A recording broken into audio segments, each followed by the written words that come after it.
I think we went up to 1969. I don't know where we stopped exactly, but I just want to catch up from 1969 because there was actually a general election then. Let me just bring it back to perspective. There was the oathing. This was like a royalty pledge by the Kikuyu community to the presidency, which was to be done at Egatundu. So the oathing started in 1969. The same year again, we had the elections.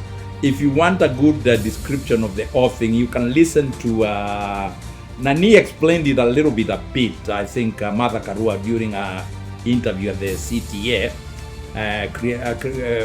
with Njao. But what happened is that all the Kikuyus were supposed to take be committed to the oath, saying that the motorcycles, the presidential motorcycles, will never go past River Chania. And if you check properly, even when Nani took over, when the president President Kibaki took over, some journalists tried to bring it up in perspective, but that's a story for another time, or maybe we'll get there. But now what happened is that the oathing was done. It was a very serious oath, because I remember I was about 14 years, I think. I was about 13, 14. I was doing my class 7. Then we used to do what is called CPE, a Certificate of Primary Education. We used to live in Bahati estate, and I used to go to school at Kaloleni, that is St. John's, and it was very, very, very evident in Bahati. But you go to a place like Kaloleni, which was basically dominated by the Luos, or the Luo community was the majority, and a few Kambas here and there, some Luyas, and other tribes in Kenya, but majority Luos. And where Bahati was majority Kikuyus. So in Bahati it was very evident when they were going to take the oath. We even used to discuss it with the young boys.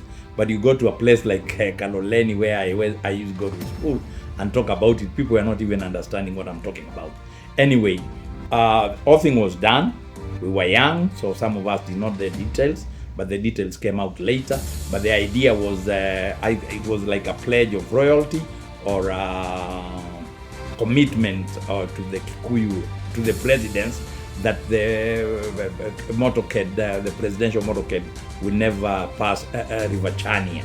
River Chania is, I think, a place in Thika. Somewhere there is a Chania River. Anyway, the same year, Mboya is assassinated. Mboya is assassinated. I remember it was very, very, very, very serious, because we were in class. No, we were not in class. Our class was, it was a Saturday. Actually, it was supposed to go to the city stadium and officiate or attend a football match. The Kinanyayo stadiums were not there. The stadium was City Stadium. That is at Kaloleni, but he never made it. That was on a Saturday. Then Monday we go to class. There is a little of skirmishes. Then you see there was what we call a requiem mass, which was supposed to be done at the Basilica. I remember that's the time we were in class, because it was on a weekday. I can't remember which day. But then fighting started at the Holy Family Basilica. I can remember that that's where, there were a lot of skirmishes and running up and down, because the Luo community was not happy with the murder of Mboya. They were not happy with the Kikuyu community, and then that the rift, was getting even greater. And immediately, I think after that is also when there was the meeting at when Kenyatta had to go to to Kisumu to open the Russia hospital. It's called Russia, but I think it was funded by the Russia. And Jaramogi Odinga was there. He had already started his own political party, the KPU, And they exchanged some words there, and it was very bad because I think a lot of people were killed there, because I think when Kenyatta was speaking or something, or they exchanged some words with Jaramogi Oginga Odinga, and there was a misunderstanding. And from that misunderstanding, then the police got involved. People ran helter-skelter, and there were a lot of, there was a riot kind of, there was a lot of killing. People were killed. So you can see that when you say that people were killed by the government, it started those years. Because I remember that time a lot of people were killed. And then the general election comes. There's a general election, I think, the same year. That 1969, until in 1969, there was a general election. We go back into the elections. The elections were done.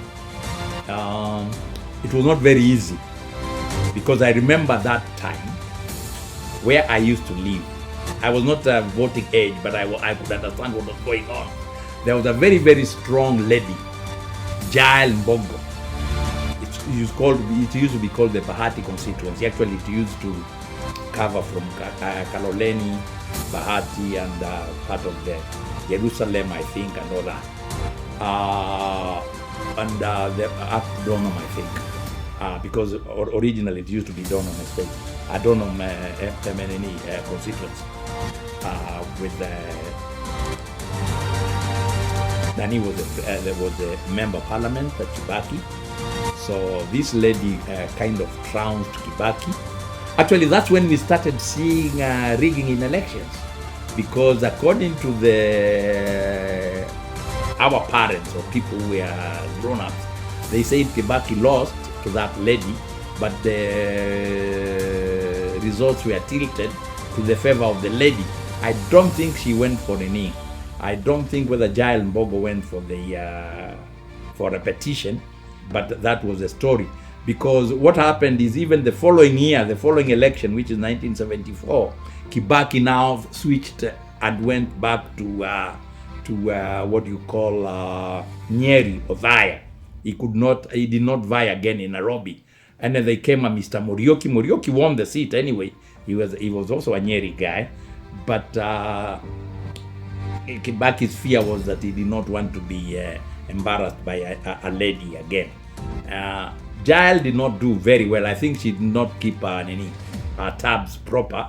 But then Muriuki came in, and after that, the seat has been changing. The constituency has been divided into several times. Anyway, we come from 1974 now, that election. But the parliament of 1969 to 1974 was very vibrant. There were quite a few politicians who came out very strongly against the government. We have people like Jean-Marie Serone, we have Kina Grace Onyango, Kisumu Town, and many others who were really very, very vocal or very good debaters in Parliament. That was a very vibrant Parliament. I think I observed it. Then 1974, then elections come again. We do another election. Then from 1960, actually that's when J.M. Kariuki said, I think it is in that Parliament, then Kariuki said, and it was very important for us to remember, because it's happening even today. Kariuki said that we don't want a country, or we don't want to develop a country of 10 millionaires and 10 million beggars. I'll repeat. J.M. Kariuki said, we don't want to develop a country, or we should be careful about developing a country of 10 billionaires against 10 million beggars. And that statement did not go very well with the regime, or with the ruling party, or with the Kenyatta government. And he became a marked man. In any case, that is now the era of Harambee. 1969 to 1974, actually up to the early 80s, that is the era of Harambee schools, Harambee things. That is when we had a very, very, very, very serious corruption scandals that were actually camouflaged as Harambees, because in some of these Harambees, the money that was being collected was never well documented. I mean, yeah, the funds were not very well documented, and we had you had to pledge your royalty to the presidency. We had what we call the Mama Ngina Children's Home. You had to go and donate there, and then there was the Gatundu Self-Help Hospital. I don't know. I would like to see that hospital, because a lot of people really paid homage to Gatundu, and everybody who went there had to. It's like the Wamunyoro thing that you are seeing today. People used to go to Gatundu and visit Kenyatta, and you had to go with the money, and the money, it was Harambee. It was a donation to help build the Harambee Hospital, which was Gatundu Self-Help Hospital. I don't know how far it went. I don't know whether it's still there, but we collected a lot of money on there. And then there was there was also the Mama Ngina Children's Home. I don't know how far it has gone, but I don't think the kind of monies that were donated to Mama Ngina Children's Home did a lot of work, as it is supposed to have done, but they did it. But that now was the best way. If you want to go, if you wanted to reach the presidency, or you want to favor, then I think, I'm not sure, but I think that's when now people started using Harambees, or taking contributions or Harambee money to help to see the president. Because if you have Harambee money and you want to donate to Gatundu Self-Help Hospital, the doors were open. But if you don't have to, if you are not taking any donations, or you are not taking any Harambee money to the to the Gatundu, then you have no time. You have no chance to go and see the president. Anyway, that's how now Nani. That's when Nani came with the statement that we are creating a country of 10 millionaires and 10 million beggars, 10 millionaires and 10 million beggars. JM came up with that phrase. People like Martin Chikuku were very vocal. We were people, you should check the answer of 1969 to 1974. You will see the debates were quite vibrant. I think that's when Anyona came in. Maybe Anyona came in that time, or after the 1974 election. Anyway, 1974 now comes in. There is another election, general election. Now this one now becomes another problematic era. But between 69 and 74, somewhere in between, Ronald Ngala is killed. Ngala wa Kilifi, Ngala from Mombasa, because there were two Ngalas then. There was a Ngala from Machakos, Kitui, not Machakos, but Kitui. That was Eliud Ngala Mwendwa. Ngala Mwendwa used to be Ngala wa Ukambani, and there used to be Ngala wa Kilifi. Ngala wa Kilifi was from the Mijikenda. I think he's a Kriama, and he used to be Ronald Ngala. We even have a road with Ronald Ngala Road in Nairobi. Ronald Ngala was the leader of the Kadi that had been swallowed not swallowed, but I would say swallowed, but it had been finished. That's what Ngala was, I think, the chairman. Ngala was, I think, the president, and Moi was the chairman. I can't remember how it was, but those are the Kadu boys. Ngala had been had given up their Kadu in 1964 for Kenya to become republic. So he was a minister. As a matter of fact, when he died, he was a minister for transport and communication. He was going on his way to Mombasa. Mara they say that nyuki ndio zilimvamia. Mara they say it was a ngatata. Ngatata is a wild beast that knocked his car, but he died on Mombasa Road. It was an accident, a road accident. But word has it that he was also assassinated. That was another big assassination. I forgot to mention, but I think I did, of Pinto. Pinto was also assassinated and in the first parliament, that is 63 to 69, but I think it was around 64, 65. I think 65, yeah. Pinto was a very, very, very, very strong supporter of Jaramogi Oginga. I think that those are some of the reasons that Oginga was very mad with the Kanu or what we would call a Kiambu mafia. The Kiambu mafia was under Kenyatta. These are the Kiambu mafia. We're talking of the people like Njonjo, there was Gishuru, there was Bio Koinange, there was Dr. Njoroge Mungai. That is the kind of Kiambu mafia we are talking about. They had a small group. It's what you would call a kitchen cabinet. The Kenyatta kitchen cabinet was from the people from Kiambu. Those are the same people who had organized the oathing of 69 that I talked about.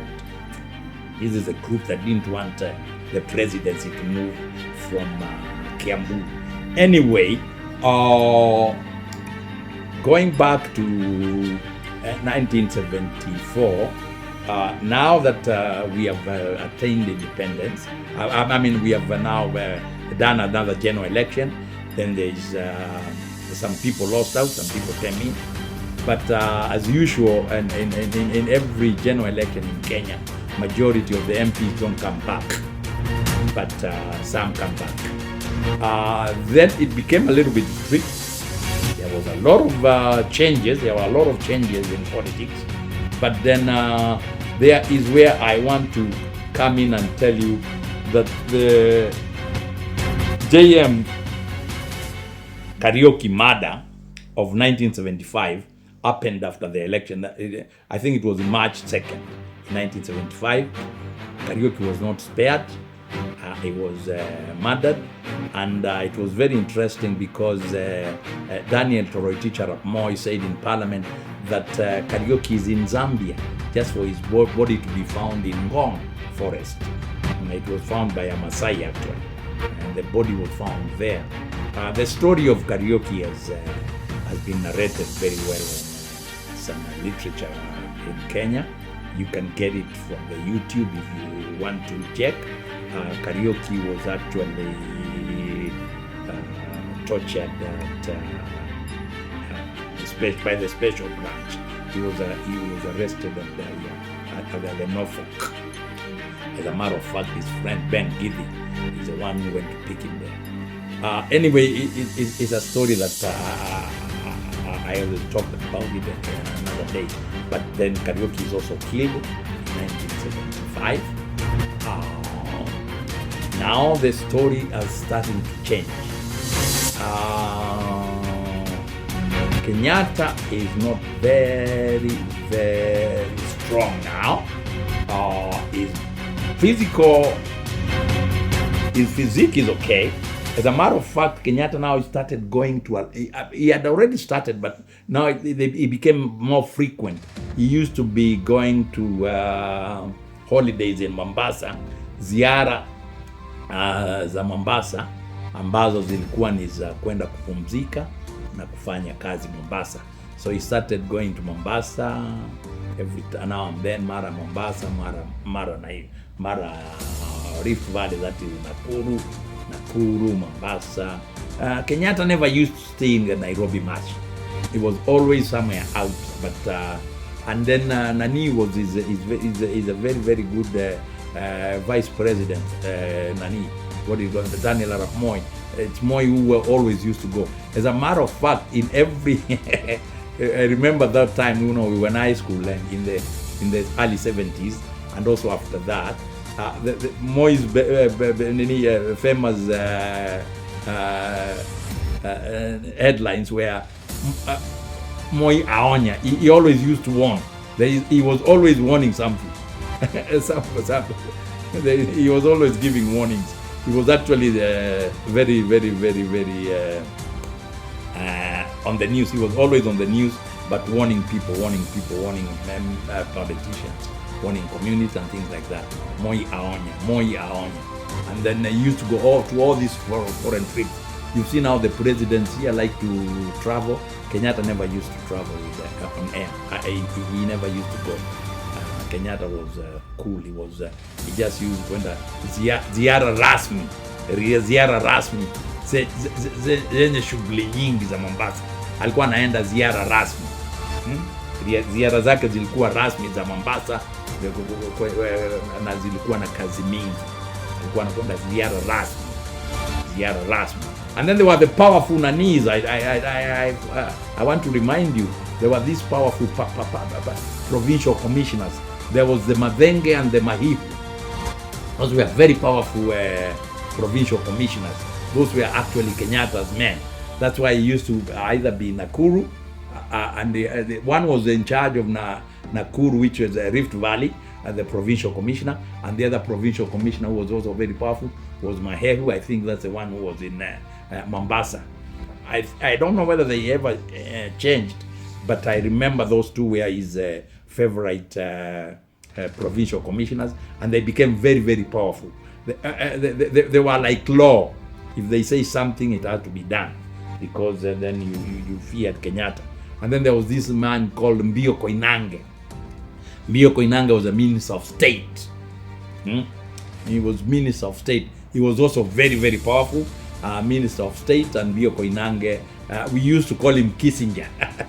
In Kenya, we used to call him Kissinger. Kissinger was Henry Kissinger used to be a minister of state in the US. So when people want to refer to Mboya Koinange here in Kenya, they would refer him as Kissinger. Okay, so that's what happened.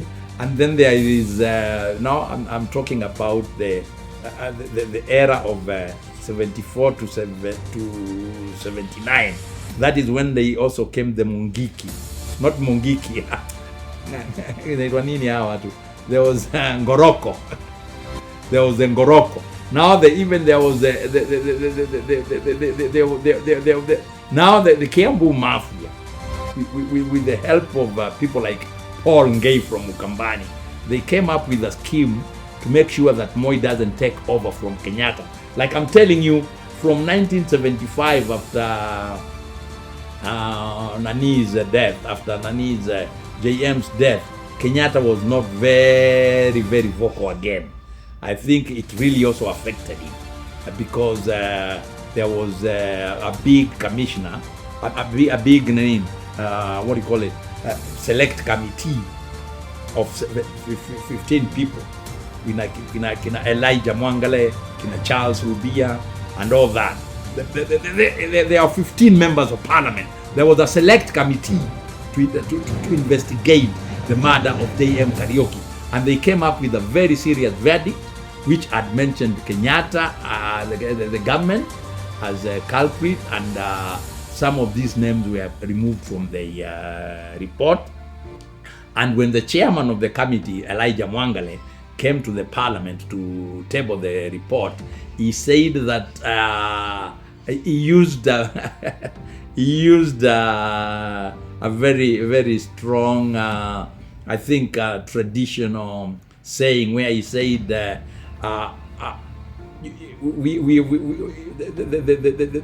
hyena has told the stone, even if the stone did not hear.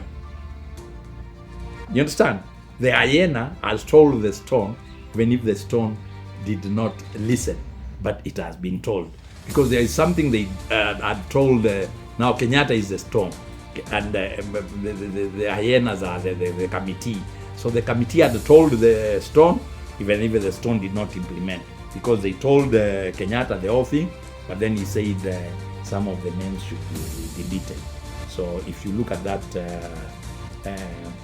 select committee report, There are some names which we have not done, but it was there was this Kiambu Mafia Attorney General Charles Njonjo. It was only noted.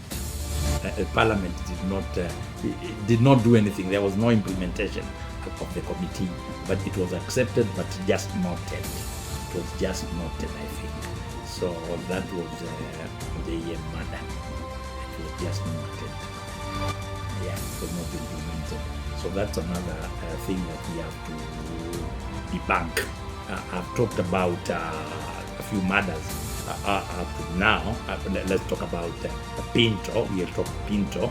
We come about that seven, and then there is the Mboya, Mboya, Thomas Joseph Mboya. There is then the murder of J.M. Kariuki. No, there is Ronald Ngala.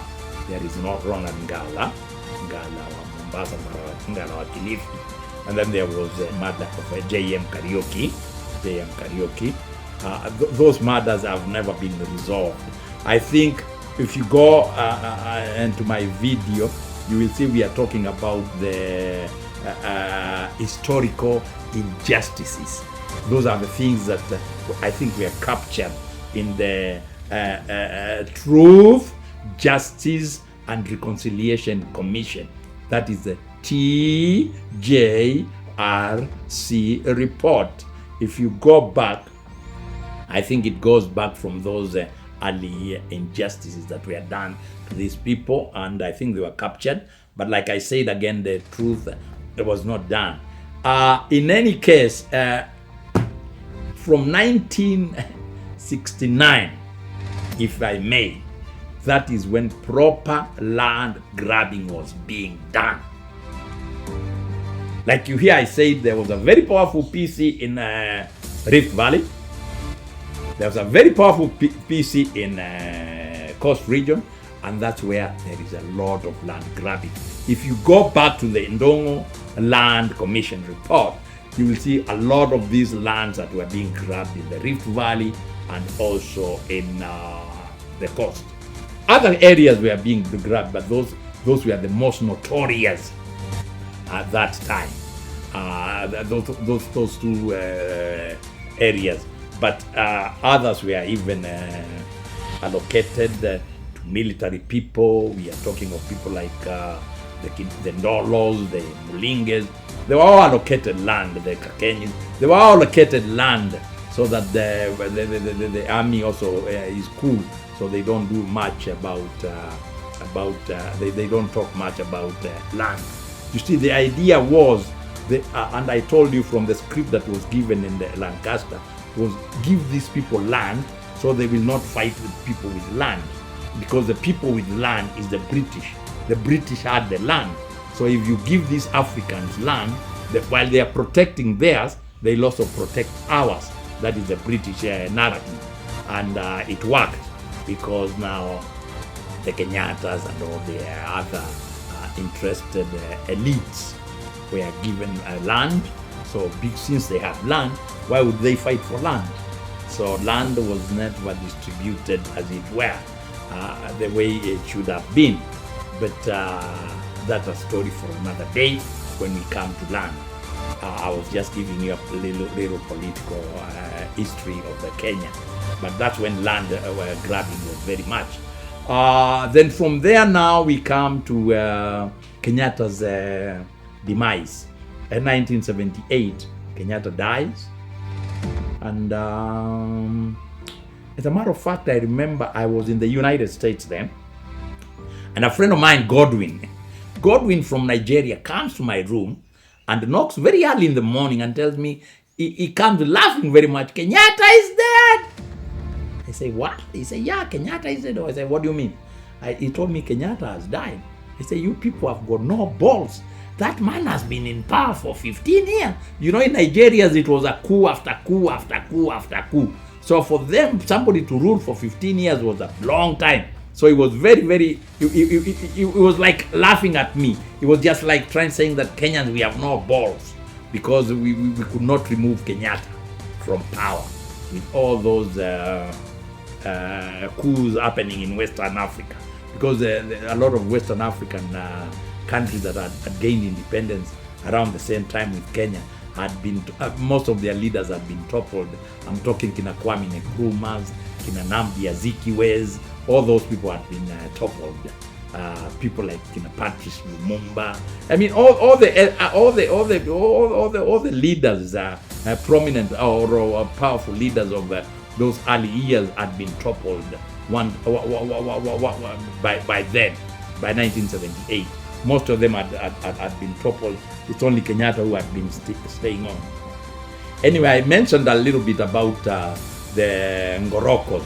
The Ngoroko was a group of, it was like a military group that had been organized by the Rift Valley Kikuyu elites to make sure that they suppress any kind of militants that might arouse when Kenyatta dies and Moi tries to be in power. Actually, they were trying to change the constitution. It was called Change the Constitution, a group.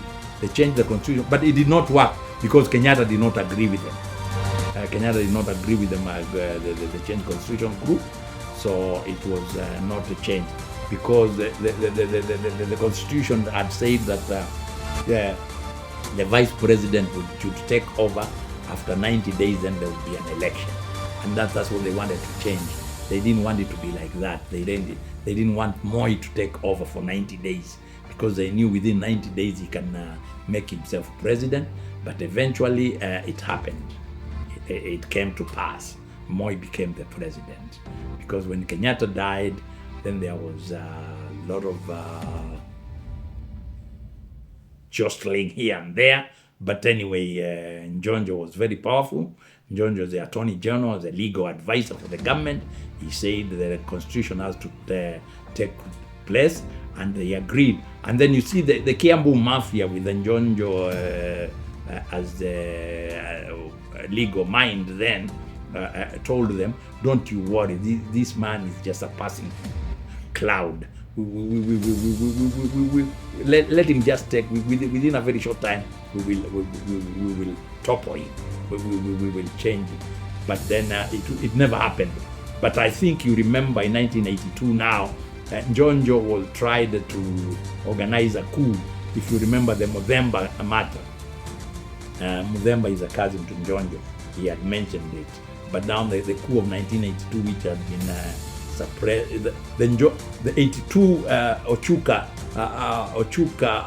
attempt coup was actually to try and suppress the Njonjo coup that was coming.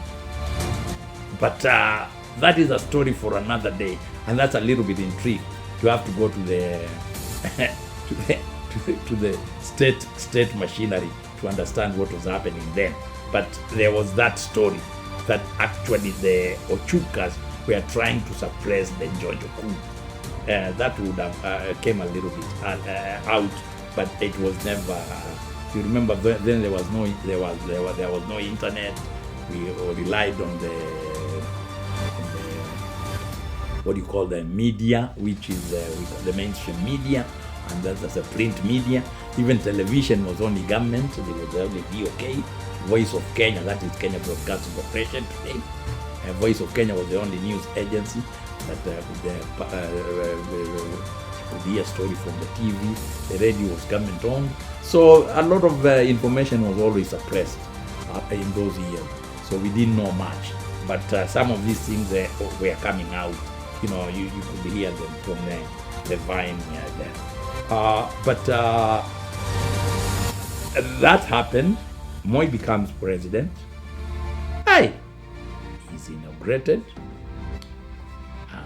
And people start going to do the same thing that people were doing. People now go to groups of KANU now. KANU was actually being organized. So all the KANU delegation would come from Mukambani, go visit Moi.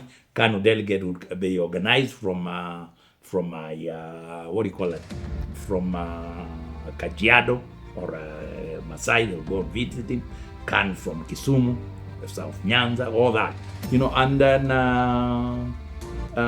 he was declared the president. There was nobody. There was no election for the president. So he took over, and then there came the 1979 general election, because Kenyatta died in 78, and then 1979 there was a general election, because that was a year for the general election. So Moi was declared president, unopposed. You can imagine he was unopposed, and he picked Kibaki as his vice president, and the story continued. Now here is where I want you to understand. Now we started grabbing land, even school land, government land, ile ilikuwa inapeana. And you remember the constitution would allow Kenyatta to allocate you land. Kenyatta did it, but he only did it to a very few friends of his, and the people that he thought that would topple him, that is the army. A lot of generals got land. And now when Nani has come, Moi has told the people, no, me I will just fuata nyayo za mzee. Na nyayo za mzee ni nini? Si ni kugrab land. Moi akaanza na yeye. So Moi also grabbed a lot of land. These things can be verified if you look at the Ndongo Land Commission report. Ndongo Land Commission report will show you how much land Kenyatta and Moi have. Then you will understand what I'm trying to say. So a lot of land grabbing and allocations were done during Moi. Moi was the expert. I understand he had a green pen. But he had a green pen, unakimbia kwa commission of lands, unapewa shamba. All you have to do is identify an idle land anywhere, get the LR number, take it to the president. If you are his man, anakuwekea tu sahihi na kalamu ya green, unapeleka kwa commissioner of land, anakupatia. Anyway, that is Kenya's history. And to tell you the truth is that when Nani came into power, Moi, he was kind of he wanted to be fair. He even said that he'll finish Magendo. That is corruption. Before Moi, corruption used to be called Magendo. Magendo means you are underhand. But that's what we need. Akasema tutamaliza Magendo. But Magendo was not finished. As a matter of fact, Magendo was multiplied. I don't know whether it was by 2 or by 10, but Magendo was multiplied. The Magendo, the corruption increased. And while Moi was, after Moi had been elected, I think this coup attempt of 1982 kind of hardened him now, because he saw that power can go. And there was this strong man. He called himself Toto Man in a debate in parliament. That is Nicholas Kipiato. What? Nicholas Kipiato. He said that there is nothing as disgraceful as being poor, and you have to be rich. Anyway, he's the one who came with the system that now for Moi to be able to fight these Kikuyu elites or the other elites or whoever is rich, you have to be richer than them. The same card Nani is using, the current president, because you have to be rich. That's what Kenyans believe. That is the political narrative of Kenyans, because when you are not rich, even the locals don't want to vote you in, and even you are given a position in government and you don't steal, you don't come out with money, it's like you are a fool. It's like you are given that office to go and loot.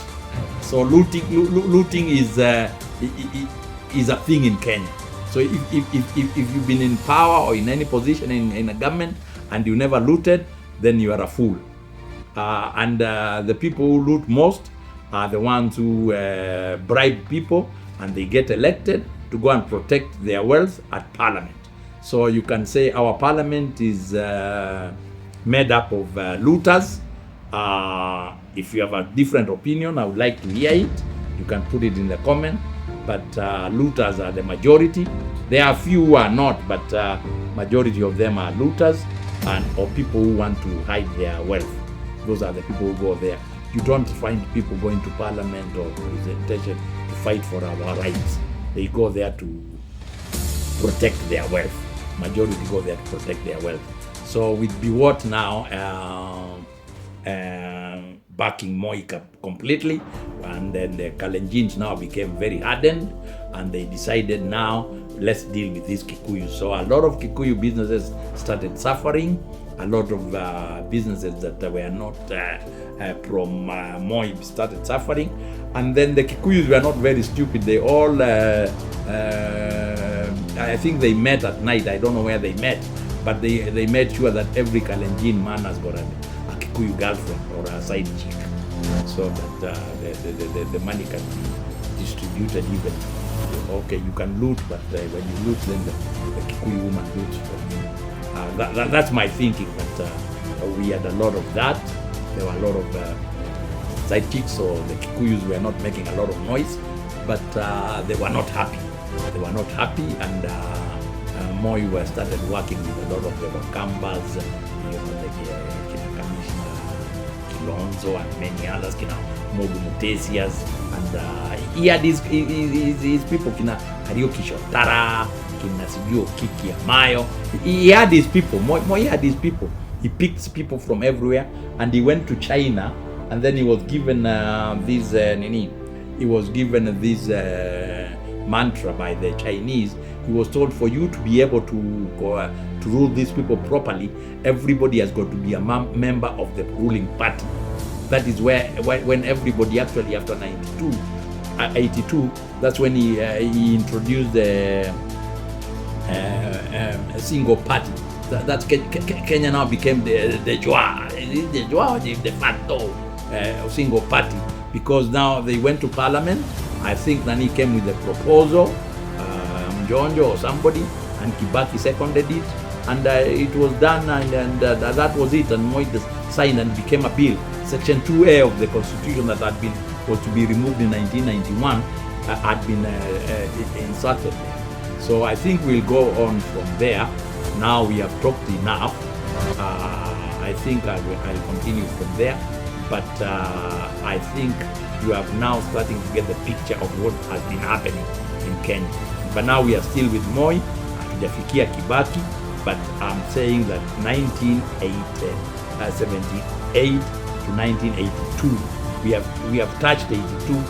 We'll talk a little bit about the attempted coup later, but we will start from 82. But now that land grabbing has become, Moi is doing what is called anafuata nyayo. That's where we came with the Nyayo study and all that, because now Moi is anafuata nyayo. Okay, thank you very much. Tufuate nyayo for the time being, mpaka tufikie Kibaki.